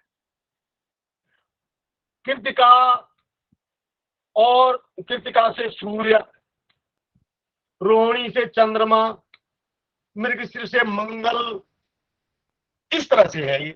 और इनका क्रम है सूर्य चंद्र मंगल राहु, मंगल के बाद राहु, और राहु के बाद गुरु, और तब शनि, राहु गुरु शनि बुध, इस तरह से का क्रम दिया है इनका। तो मान लीजिए आप कृत्तिका को ले रहे हैं, और कृत्तिका का 13 घटी बीत गया, 47 घटी बाकी है, तो वो ठीक वही त्रैराशिक गणित से आप इसको लगा लीजिए कि 13 घटी, तो सारी दशा सूर्य की वो 6 वर्ष मानी गई है, और ये सब मान्यता के वर्ष है, इनका कहीं कोई सिद्धांत नहीं है। सूर्य की दशा 6 वर्ष की मानी गई है, चंद्र की दशा 10 वर्ष की मानी गई है, मंगल की 7 वर्ष मानी गई है, राहु की 18, शुक्र की 20, इस तरह से दशाएं मानी गई है। तो उसमें यह भी कोई सिद्धांत नहीं है कि राहु के 18, फिर केतु की 7 वर्ष, 7 ही है शायद, हाँ केतु की 7 है, तो वो क्यों मानी गई है, क्यों उसकी 7 है, दोनों पाद बिंदु है, एक का इतना, एक का, ये सब कुछ नहीं मालूम है, किसी को भी नहीं मालूम। नक्षत्रों का वर्गीकरण वो 27 का वर्गीकरण है और समान का वर्गीकरण है। सारे नक्षत्रों को 800 कला का माना गया है, वही 13 से 20 कला का। तो तब इन्होंने क्या किया कि इतना नक्षत्र भुक्त हो गया, ये बराबर पूरा नक्षत्र 800 कला बराबर 7 वर्ष।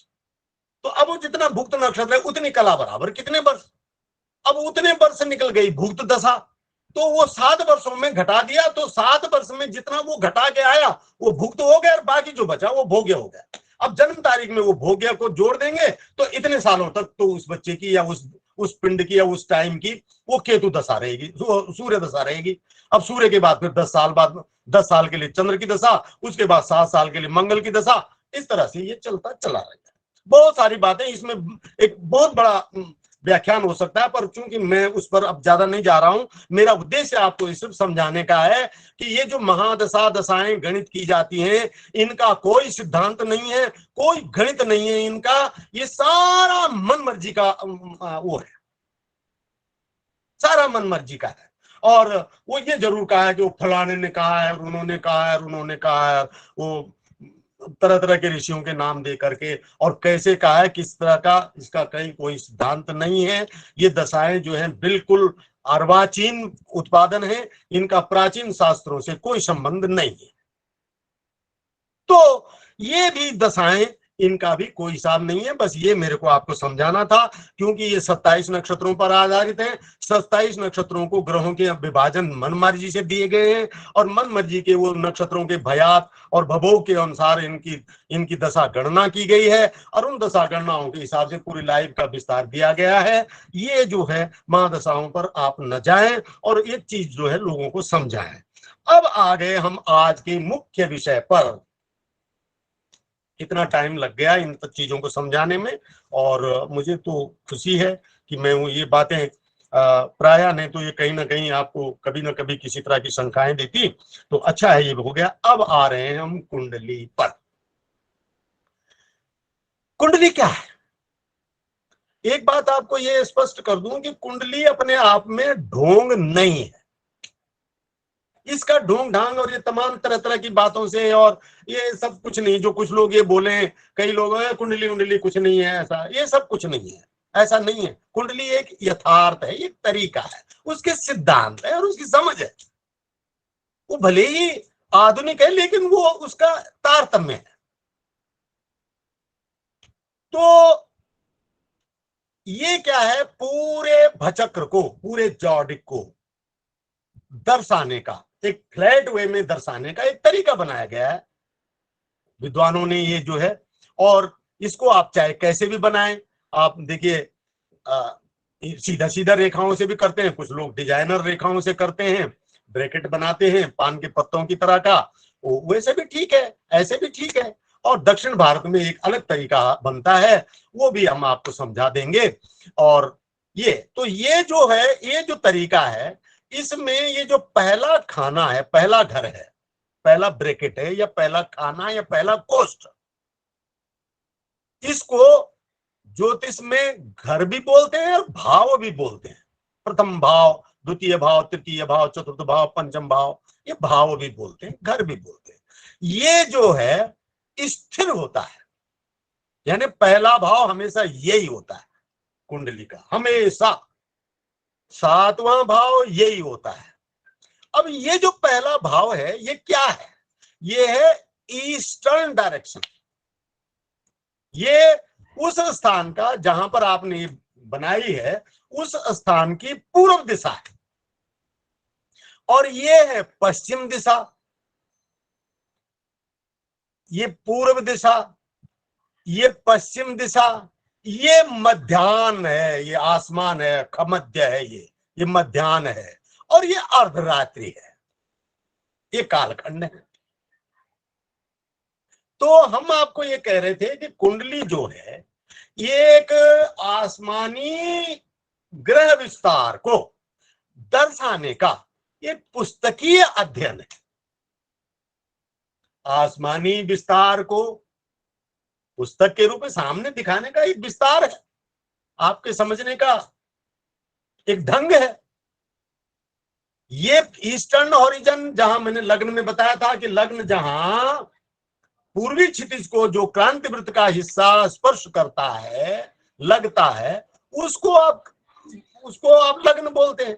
ये क्रांति वृत्त है, ये डायरेक्शन पूरब की है, तो ये डायरेक्शन पश्चिम होगा।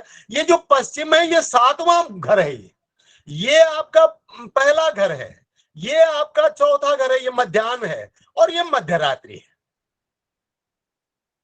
अब अगर मान लीजिए ये अभी ऐसे हॉरिजेंटल में बनाया है इन्होंने, अगर इसको ये वर्टिकल में बनाते तो ये पूरब ऊपर आ जाता, क्योंकि पत्रिका जो है आपकी वो वर्टिकल में बनी होती कुंडली, तो जो पूरब है ये ऊपर आ जाता।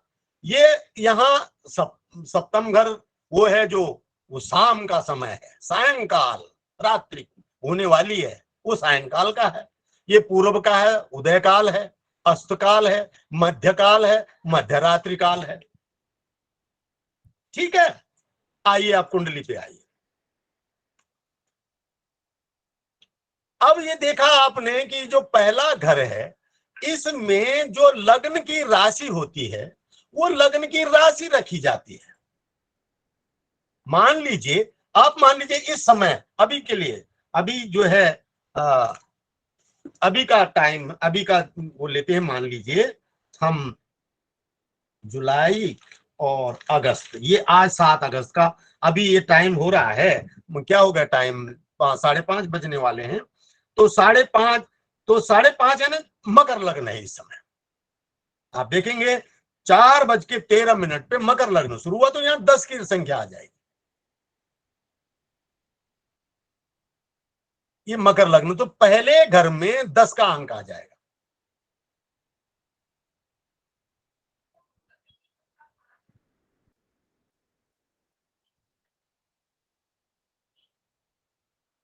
दस का अंक आ गया। अब यहां 10 का अंक आ गया, तो अब ये क्रांति वृत्त एक क्रम में है, टूटना तो है नहीं, तो अब उसको पूरे क्रम में भरेंगे आप। तो पहले यहां पर 10, 11, 12 ये आ गया, यानी ये मकर राशि, पूरब में मकर राशि है, उसके बाद ये बढ़ती चली गई। जैसे मकर राशि ऊपर जाएगी तो पूरब में धनु राशि वो आ जाएगी, ये आगे बढ़ेगी तो पूरब में कुंभ राशि आ जाएगी, और इस तरह से ये राशि चक्र ऐसे घूमता चला जाएगा राइटवर्ड। अब ये राशियां आपकी हो गई। अब आपने अपने ग्रहों को देखना है। अब देखिए हम यहां आ गए हैं, हमने देखा कि सूर्य आज 134 अंश पर है। सूर्य आज 134 अंश पर है, तो 134 अंश का मतलब क्या हुआ, कौन सी राशि में है? आप लोग सब अपने अपने लिए जवाब, अपने आप में जवाब देते रहिए। 30 चको 120, 4 राशि पूरी हो गई। ये सूर्य 5वीं राशि में है, और 5वीं राशि में 120 निकल गई अंश, 14 अंश पर है, यानी सिंह राशि के 14 अंश पर है। तो आप यहाँ सिंह 5 के अंक में सूर्य को लिख दीजिए। अब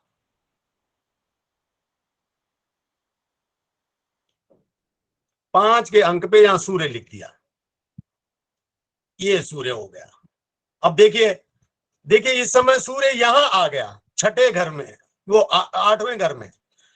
8वें घर से जब 7वें में आएगा तो शाम हो जाएगी, सूर्यास्त का समय हो जाएगा। अब देखिए अभी आप सूर्यास्त हो रहा है 7:04 पर, और इस समय आप हैं 17 के, तो अभी 2 घंटे बाद जो है आपका लगन भी चेंज हो जाएगा और सूर्य जो है वो सूर्यास्त वाले कॉलम में चला जाएगा।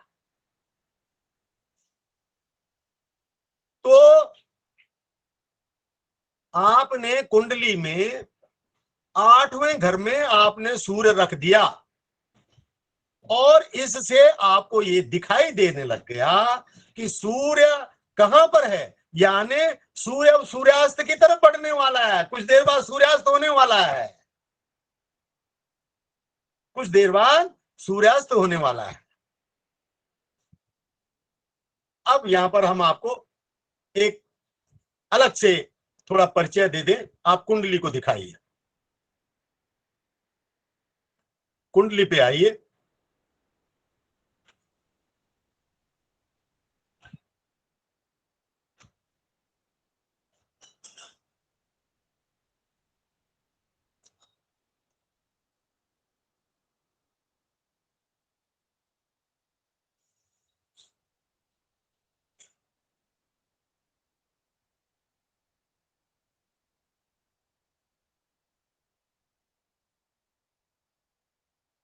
कुंडली, कुंडली, हाँ ये आए। अच्छा वो मिट गया मुझे लगा है ना। अब देखिए सूर्य यहां है। एक बात बताइए मुझे, सूर्य को यहां से हटाइए, सूर्य को मिटा दीजिए। अब सूर्य को यहां लिख दीजिए 1 में। अब आप लोग बताइए ये किस समय की कुंडली है? ये अपने आप में बता लीजिए। ये मध्य रात्रि की कुंडली है। ये मध्य रात्रि है, सूर्य इस समय मध्य रात्रि में है। अब आप पंचांग में देखिए मेष लग्न कब से कब तक है, तो ये मेष लग्न है, देखिए 21-17 से शुरू हो गया और ये 42-43 तक मेष लग्न है, यानी ये तो मध्य रात्रि के नजदीक पहुंचने वाला है। अगर मान लीजिए अब सूर्य को वहां से हटाइए या नबी हटाइए, अगले कॉलम में दे देते हैं। अगर सूर्य यहां पर हो, ये 3 के अंक में, इसका मतलब क्या हुआ? इसका मतलब सूर्य सायंकाल से आगे निकल गया है, रात्रि खंड में प्रविष्ट हो गया है। ये जो कुंडली है ये रात्रि खंड की है, सूर्यास्त के बाद की है, मिथुन लग्न की। अब यहां देखा आपने तो मिथुन लग्न कब है? तो मिथुन लग्न है 12:22 पे रात के। सिंह, कन्या, तुला, वृश्चिक, धनु, हाँ मिथुन नहीं, ये दिखाइए कुंडली को। हाँ ये इस समय हमने मकर के बनाई थी ना ये कुंडली, 16-13 पे, हाँ मकर की कुंडली बनाई थी। मीन पे, मेष पे, वृषभ पे 24-22, हाँ ये रात्रि खंड में प्रविष्ट हो गया मिथुन लग्न। तो ये देखिए अब ये 22-43 के बाद की कुंडली है, 22 और 24 बजे के आसपास की कुंडली है। इस तरह से कहने का मेरा तात्पर्य है कि अकेले सूर्य से आप ये बता सकते हो कि ये कौन से समय की कुंडली है। एक तो ये बता सकते हो, और एक और बात बता सकते हो आप, अभी आपने देखा कि सूर्य जो है वो 5 के अंक में था। कहां था सूर्य? 5 के अंक में। 5 के अंक में दर्शाओ सूर्य को। इससे आप एक बात और बता सकते हो कि ये भादो के महीने की कुंडली है, भाद्रपद महीने की कुंडली है। अब ये इस समय भाद्रपद मास चल रहा है। सूर्य अगर मेष में होगा तो मेषा की कुंडली है, सूर्य अगर वृषभ में होगा तो जेठ की कुंडली है, मिथुन में होगा तो आषाढ़ की कुंडली है, कर्क में होगा तो श्रावण मास की कुंडली है। अब आपने देखा कि सूर्य जो है वो सिंह राशि में है, यानी भाद्रपद में सूर्य है। और आपने देखा कि सूर्य जो है वो 14:30 कला था सुबह, यानी 15 अंश 15वें डेट में। और आप देख रहे हैं ये 16 गते लिखा है। आपको हमने पहले दिन भी ये बात बताई थी कि हमारे जो पंचांग हैं, हमारी जो गते हैं, हमारी जो भारतीय तिथि गणना है वो एस्ट्रोनॉमी पे है, खगोलिकी पे है। वो ऐसे ही नहीं है कैसे तो भी रख ली गई है, ऐसा नहीं है, वो सूर्य के संचरण पर है। तो एक कुंडली का ये हुआ। दूसरा, अब चंद्रमा को देखिए, चंद्रमा कहां है? चंद्रमा है, चंद्रमा है आज 244 अंश पे, 134 और 244।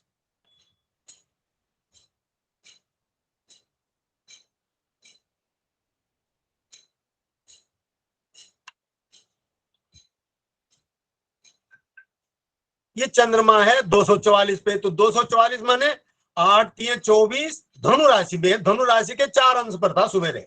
अभी धनु राशि देखिए आप, धनु में 9 पे लिख दीजिए,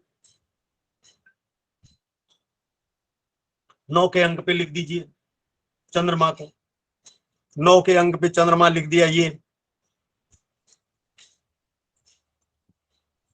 अब यहां ध्यान रखें, ये देखिए आप, सूर्य से 180 अंश यानी 5 से 11 इसके यहां तक शुक्ल पक्ष होता है।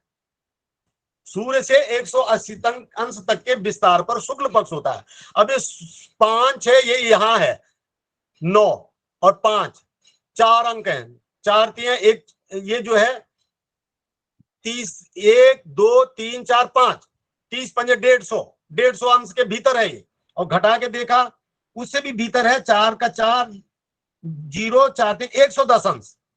अब ये 110 अंश पर है तो ये शुक्ल पक्ष है, कुंडली बता रही है शुक्ल पक्ष है। अब शुक्ल पक्ष की कौन सी तिथि है? जब आप ये घटा के देखेंगे 244 अंश और 134 अंश, 110 अंश आएगा आपका। और 12 अठे 96, अश्व भी 12 अठे 96 और 12 में 108, 9 की तिथि बीत गई और 10वीं चल रही है। ये आपका हिसाब आ गया कि 9वीं बीत गई है, आज 10वीं है। ये 10वीं है और शुक्ल पक्ष की है, और शुक्ल पक्ष की 10वीं है और भाद्रपद महीने की है। अब देखिए, गलत पंचांगों की वजह से लोग आज जो है वो श्रावण की 10वीं मना रहे हैं। उनके लिए भी राखी का दिन अब आने वाला, जबकि ये श्रावण नहीं है, ये भाद्रपद है। राखी का त्योहार बीत गया है। तो मेरी जो अपनी चिंता है वो इस बात पर है कि गलत पंचांगों के कारण लोग जो हैं अपने 30 त्योहारों को सही तिथियों में नहीं मना पा रहे हैं। जिस दिन मकर संक्रांति है नहीं उस दिन मकर संक्रांति मना रहे हैं, जिस दिन रक्षाबंधन है नहीं उस दिन रक्षाबंधन मना रहे हैं, जिस दिन जन्माष्टमी नहीं है उस दिन जन्माष्टमी मना रहे हैं। मैं आपको बहुत सारी बातें थी, 2-4 बातें और भी थी सामने ला रही, लेकिन कई लोग जो हैं वो बात करते हैं कि जन्माष्टमी जो है वो है भाद्रपद की है, लेकिन ये विष्णु पुराण है और ये विष्णु पुराण में स्पष्ट लिखा हुआ है, प्रावृट काले च नवसी कृष्णष्टम्याम निशि उत्पत्स्यामि नवम्याम तु प्रसूतिम त्वाम वाप्स्यसि। ये प्रावृट काले वर्षा ऋतु की नवसी मास, नवस कहते हैं श्रवण के लिए, श्रावण के लिए, तो ये स्पष्ट दे रहा है। लेकिन नहीं, अब गलतियां वो बड़े बड़े स्तर पर हो रही हैं। आप देखेंगे ये विष्णु पुराण है, मैं खास तौर पर आप लोगों को दिखाने के लिए लाया हूं। ये विष्णु पुराण में इनमें क्या कर रखा है कि यहाँ जो श्लोक है व्यास का लिखा, ये तो नभसी लिखा है, लेकिन इसका जो अर्थ दे रहे हैं गीता प्रेस गोरखपुर के जो विद्वान जिन्होंने भी दिया होगा, ये सवाल निंदा का नहीं है, सवाल विवेचना, उन्होंने यहाँ भाद्रपद लिखा है। ये बहुत गलत है और ऐसी गलतियां बहुत सारी जगह हो रखी है। इस वजह से शास्त्रों को भी देखने के लिए आपको अपनी दृष्टि को जागृत ज्यादा जरूरी है, क्योंकि आम लोग क्या समझेंगे कि भाद्र लिखा है इन्होंने। अब वो ये देखेंगे नवसी, नवसी जो है वो सप्तमी विभक्ति, नवस का, नवस शब्द का रूप है और वो नवसी होता है। तो अगर भाद्रपद होता तो यहाँ नवस्य लिखा होता, नवस्य, क्योंकि नवस्य का रूप होता। अब वो नवस्य का रूप नहीं है, नवसी नवस मास का रूप है, यानी श्रावण मास की अष्टमी को होती है कृष्ण जन्माष्टमी। ये विष्णु पुराण कह रहा है। और इस विष्णु पुराण का भी इन लोगों ने जो है वो किस तरह से दिया है, आप देख रहे हैं कि प्रत्यक्ष रूप से एक गलत अर्थ दिया गया है और ये भाद्रपद मास इसका दिया है। ऐसी गलती बहुत सारी जगह हो रखी है। शास्त्रों को भी आप अपने ढंग से नहीं देखेंगे तो आप धोखा खा जाएंगे। आपको बहुत जागृत होना होगा, क्योंकि शास्त्रों की व्याख्या लोग उसमें अपनी मति ज्यादा कर देते हैं। जैसे देखिए, आपको हम एक और, ये जो है ये हरिवंश पुराण है। अब ये हरिवंश पुराण में ये लिखा है, देखिए, अभिजिन नाम नक्षत्रम जयंती नाम शर्वरी और मुहूर्तो विजयो नाम यत्र जातो जनार्दन। ये दिया है, देखिए मैंने ये पेज आप लोगों के लिए यहाँ दिया है और ये आपको जब भी आप इस वीडियो को देखेंगे आगे चल करके ये आपको यहाँ दिखाई देगा। ये कह रहे हैं कि मध्य रात्रि में अभिजित मुहूर्त में भगवान कृष्ण का जन्म हुआ था। अब देखिए कितनी गलत बात लिखी है। मध्य रात्रि में अभिजित मुहूर्त होता है क्या? मध्य रात्रि में तो निश्चित मुहूर्त होता है।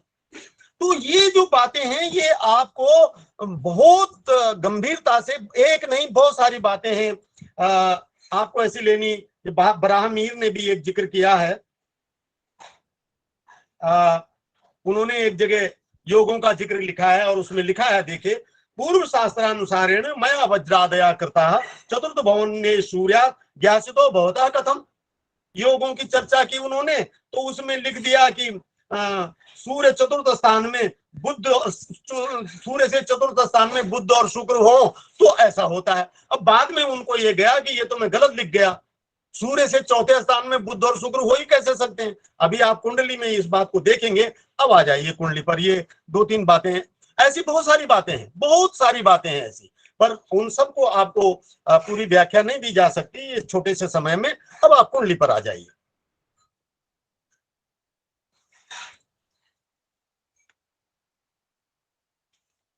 अब देखेंगे कुंडली पे, अब आप बुध को ही रख लीजिए, सारे ग्रहों को नहीं रखते हैं, सिर्फ बुध को रख लीजिए।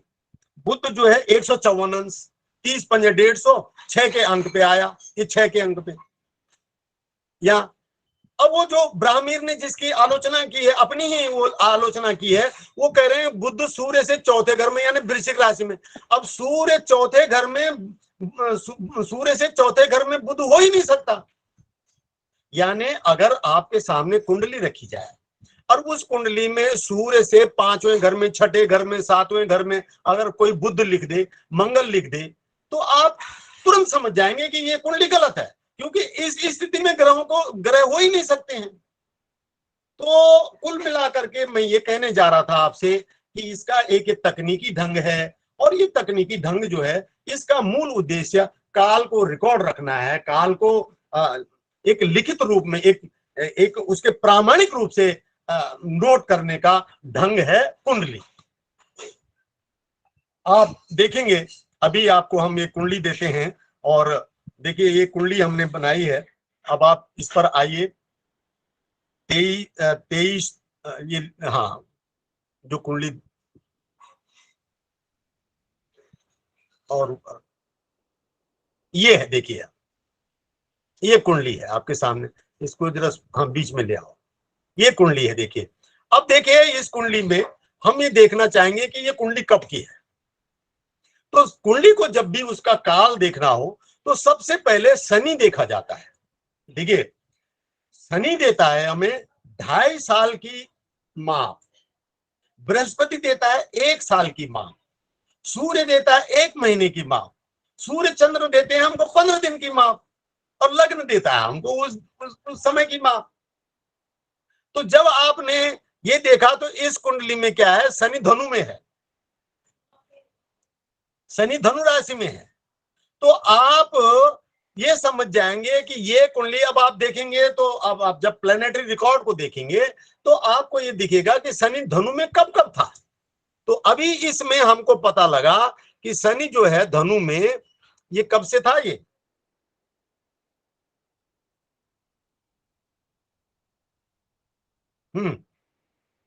शनि धनु में 18 सितंबर 2015 को गया था।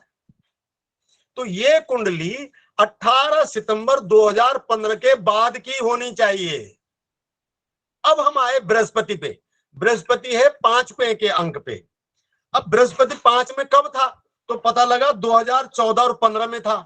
अब देखिए यहां पर एक चीज स्पष्ट हो गई कि 2014 में शनि चूंकि धनु में नहीं था, इसलिए इस कुंडली का ये तय हो गया कि 2015 की कुंडली है।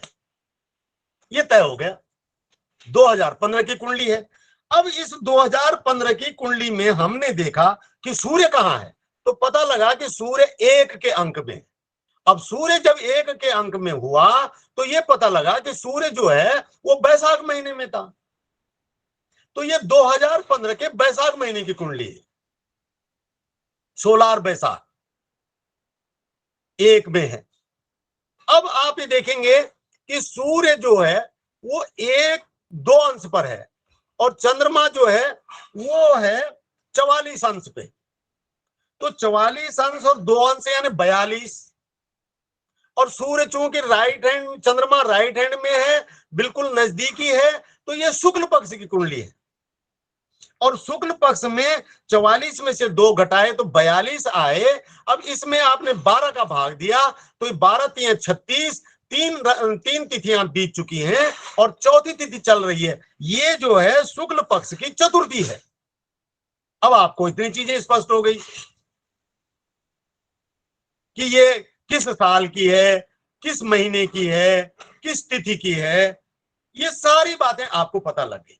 तो ये इस सिद्ध हुआ कि कुंडली जो है वो काल गणना का एक बहुत ही स्वस्थ साधन है। आप इस आधार पर अब मान लीजिए ये कुंडली 2015 की नहीं होती, ये कुंडली, तब आप ये देखना पड़ता आपको कि धनु राशि में शनि फिर 2015 से पहले कब था, तो तब आप पिछले 30 वर्षों में चले जाते हैं। फिर इस तरीके से आप पुरानी से पुरानी कुंडली की भी स्थितियों को जांच सकते हैं कि उसकी काल गणना क्या है। ये विषय भी लगभग पूर्व हुआ, लेकिन एक चीज और आपको देना चाह रहा हूं मैं, एक दक्षिण भारतीय तरीका जो कुंडली का है वो थोड़ा मैं आपको जन्माना चाहता हूं कि यहाँ ये देखिए, उत्तर भारत हो और दक्षिण भारत हो, इससे कोई फर्क नहीं पड़ता। चाहे बल्कि वैज्ञानिकों का भी एक तरीका होता है ग्रहों को देने का, वो थोड़ा और अलग होता है। बहुत सारे तरीके हैं कुंडलियों को, लेकिन सबका जो उद्देश्य है वो सारा उद्देश्य यही है कि 360 अंश को एक चित्र में निरूपित करना, 12-12 खंडों में 30-30 अंश के वो करना, और फिर ग्रहों की स्थितियों के अनुसार उसमें ग्रह दिखा देना। हमारा जो उत्तर भारतीय तरीका है इसमें ये पहला स्थान लग्न के लिए निश्चित है, और जो दक्षिण भारतीय है उसमें क्या होता है कि उसमें इस तरीके से दी जाती है कुंडली, और उसमें ये जो पहला कॉर्नर का घर है उसको छोड़ करके जो दूसरा घर है ये मेष राशि के लिए स्थिर होता है, हमेशा के लिए होता है ये मेष राशि। तो ये मेष हो गई, ये वृषभ हो गई, मिथुन हो गई, कर्क, सिंह, कन्या, तुला, वृश्चिक, धनु, मकर, कुंभ, मीन, राशियां स्थिर हो गई। हमारे यहाँ राशियां स्थिर नहीं है, भाव स्थिर हैं, वहां राशियां स्थिर हैं। पर ग्रहों की स्थिति जैसे उनको सूर्य को मेष 1 में दिखाना होगा तो यहाँ मेष की जगह सूर्य भी लिख देंगे। अब उसमें लग्न को, जैसे अभी आपने देखा कि हमने मकर लग्न की कुंडली बनाई, तो उनका जो मकर लग्न है वो मेष, वृष, मिथुन, कर्क, सिंह, कन्या, तुला, वृश्चिक, धनु, यहां आ जाएगा, यहां पर ल लिख देंगे वो लोग। इस तरह से ये कुंडलियों का ढंग है, और ये सारा विषय तो खैर एक बहुत बड़े वक्तव्य की जरूरत रखता है कुंडली पे पूरी बातें, पर मैं संक्षिप्त में आपको ये ही अवगत करना चाह रहा हूं कि कुंडली कैसे बनती हैं, क्या उसका ढंग है, कैसे उसका अध्ययन होता है, और वो सारा काल गणना का। फिर इसमें देखिए, जैसे अब मेष लग्न, जैसे आपने उसमें लग्न का निरूपण कर दिया, तो लग्न से आप फिर टाइम को जान जाते हैं कि ये कितने से कितने बजे। जब आपको लग्न की डिग्री दी जाती है तो लग्न की डिग्री जानने से आप ये भी जान जाएंगे ये कितने बजकर कितने मिनट का है, सारी चीजें आपको स्पष्ट हो जाएंगी। तो आज का मेरा विषय लगभग लगभग पूरा हो गया है। मेरा आपके लिए संदेश है, ज्योतिष को बहुत बड़े पॉजिटिव, वैज्ञानिक, सिद्धांत सम्मत तरीके से लेना है, और जब हम स्वयं में चीज को समझे हुए होते हैं तो हम दूसरों को भी उसी ढंग से वक्त पड़ा तो समझा पाते हैं। एक बात मैंने आपसे ये भी कही है आज कि कहीं भी कोई चीज लिखी हुई है उसको वैसे के वैसे ही हम प्रमाण नहीं लेंगे। हमारे लिए ये देखना जरूरी है कि वास्तव में वो क्या कह रहा है, और वो शास्त्र से या एक कॉमन सेंस के भी अंतर्गत है भी या नहीं। इन सब चीजों को देखते हुए आपको ज्योतिष को सीखना समझना है। और ये आज मैं समझता हूँ शायद 10वां वक्तव्य होगा आज का। ये 10 वक्तव्य पूरे हुए। आप लोगों में से कुछ लोगों ने, मैंने देखा, लगातार अपनी उपस्थिति बनाए रखी। ये बहुत बड़े जिज्ञासु लोग हैं, मुझे बहुत बड़ी खुशी हुई है आप लोगों से। और आगे भी, आज ये श्रृंखला समाप्त हो रही है, लेकिन आगे भी आप लोगों को व्यक्तिगत तौर पर कभी कोई ऐसी समस्या हो तो आप हम लोगों से संपर्क कर सकते हैं। आप सबका बहुत बहुत धन्यवाद। मेरे पास कम समय में जितना अधिक से अधिक आपको समझाने का था मैंने वो प्रयास किया है। हर प्रयास अपने आप में पूर्ण नहीं होता, ये मैं भी जानता हूं, ये आप भी जानते हैं, लेकिन वो सर्वथा कम भी नहीं होता है। तो इन 2 सीमाओं के अंतर्गत हमने ज्योतिष को समझने की कोशिश की है, समझाने की कोशिश की है, और उम्मीद करता हूं कि आपको इसमें जरूर लाभ पहुंचा होगा और आगे भी पहुंचेगा। इन शब्दों के साथ मैं आज इस सत्र का, इस पाठ का की पूर्णता घोषित करता हूं और आप सबको इसका बहुत बहुत धन्यवाद करता हूं। आपको किसी को कुछ कहना हो तो चंद शब्दों में, फिर मैं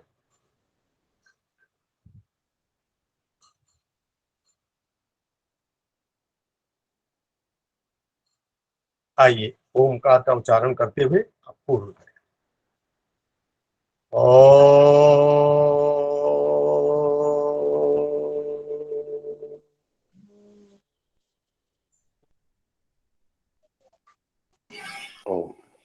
ओम।